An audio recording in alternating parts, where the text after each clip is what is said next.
So I'm standing here with Don Walsh Jr. And I don't remember what year we met, Donnie. Do you remember what year that was, like 99 or 2000? Probably in 2000. Yeah. 2000. And we met at Steve's shop, Steve Grebeck's shop. Yeah. When you guys were working on the red Mustang. Yeah. L Prince car. Getting ready to wreck some records. Yeah. I think we did wreck some records, actually. You did. Yeah, we did. I can remember you guys going 677 when I think I was qualified number 3 with a 703. Just to give you an idea of how much you wrecked the records. That would have been Maple Grove then. It was Maple Grove. Because I remember 2 weeks before that, they took 100 pounds off the turbo cars. Right. And somewhere along that, we discovered ignition. I knew you discovered something. We discovered a little toy, a little something in the ignition, and we went out there and accidentally went a 77 and ran over the, what are those templates? The NMCA or the NMRA templates. Yep. Steve ran them over. Yep. Yeah, I remember that.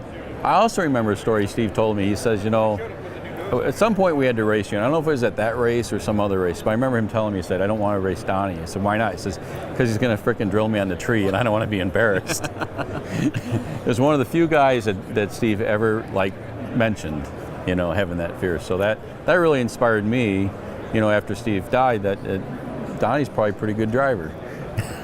Well, him and I had a lot of extra. We had a lot of fun outside of the racing. So we both, between snowmobiling and racing, learned a lot about each other, and so there were plenty of things that I feared from him as a driver, as a competitor, and so I'm glad that there was something that he looked at and was concerned about. No, he definitely had a lot of respect for you, and obviously I respected Steve and his opinion. So.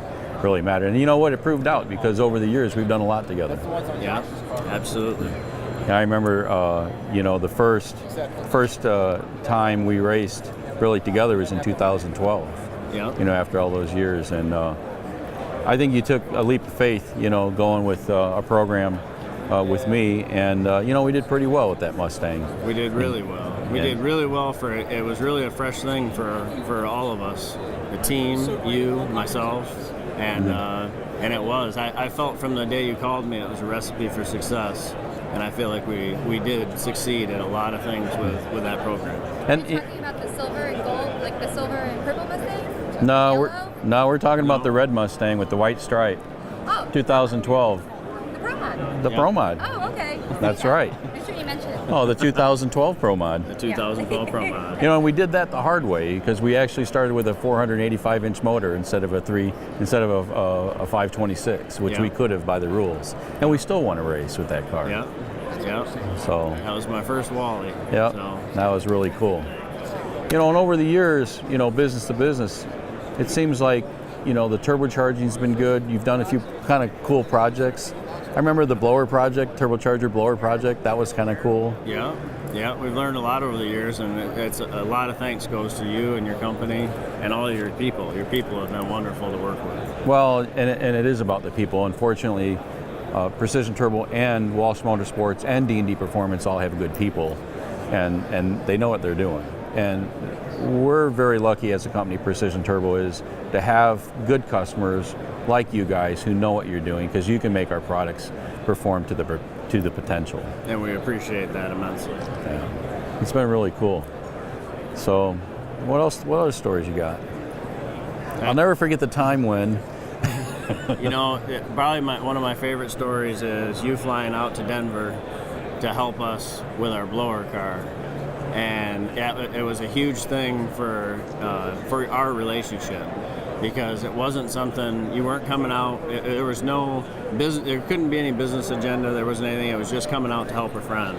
And you helped me go out to succeed at doing something that I really needed to do. Mm-hmm. And so we went out there and had a lot of fun, match race Billy Glidden, and really we beat up on him. I mean, we did really good out there. So put him on the trailer, warm up the bus, Billy. And it was a fun thing to do, and but it was something neat, and it's something that a lot of people talked about for a while, because they were surprised that Harry from Precision Turbos came out and helped us with our supercharged car. So, and I always appreciated that. I had a very good relationship with ProCharger, and you completely understood that commitment that I made with them, and never pushed me to put turbos on my car, but you knew, you know, someday that we could work together, and we did. And when we did, it was great. So It really was, and I like to think that, and a lot of people don't realize this about Harry, is I'm a tuner first. right. And I love motorsports. I'll tune anything. I don't really care. That's just kind of how I grew up, I guess. I started as a tuner in 1987. I didn't do turbos. I did fuel injection, and that's where those are my roots. Is really where I came from. So I've tuned virtually everything. Now I've focused on turbocharging over the years. Obviously, that was our business, and got very well acclimated with that. But I think it was fun tuning your blower car. I mean, I had a good time with it, and it was good going to Denver, beating up on rivals, and also nitrous versus blower, nitrous versus turbo, turbos versus blower. I mean, that parity challenge has been something I've dealt with from the early 90s when we really came in and pioneered a lot of the turbocharger, new stuff that continues to frustrate rule makers and break records, and we keep getting pushback. But I always say, well, we have a lot to learn on turbocharging. I think in the sport we have a lot to learn, and I'm glad to have people like you to be there with me learning it. Well, and the cool thing is by you working with different combinations like that, you truly understand them, and by understanding them, you can make your product better.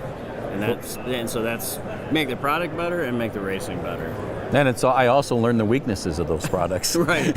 Oh, absolutely. Because I certainly know mine. Right. In turbocharging, we do have challenges, and I'm the first to say that we have a lot to get better at. We do a lot of things good, like in ProMod, NHRA ProMod. We do a lot of good things. We can set records, but we also have a long way to go to have a good performing race car all the way down the racetrack. Oh, absolutely. And so I'm the first to admit that we've got a lot to learn, and we are learning it, and we're going to keep working on it, and working with guys like well, you. I have confidence that you're going to keep learning, that's for sure. So. Well, I learned a lot this year driving my own car, that's for sure.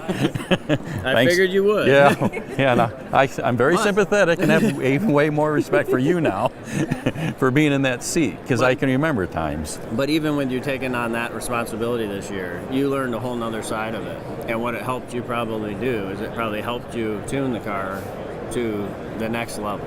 You were able to take it to the next level because of what you're doing inside the car. So and I knew that would happen for you. And so I couldn't be happier for you. We accomplished a lot, and now you're accomplishing a lot with the car, and I hope to keep accomplishing a lot with you in business. Well, I am, and I thank you for that. I'm going to keep trying. Thanks, Donnie. Thank you, Harry. All right.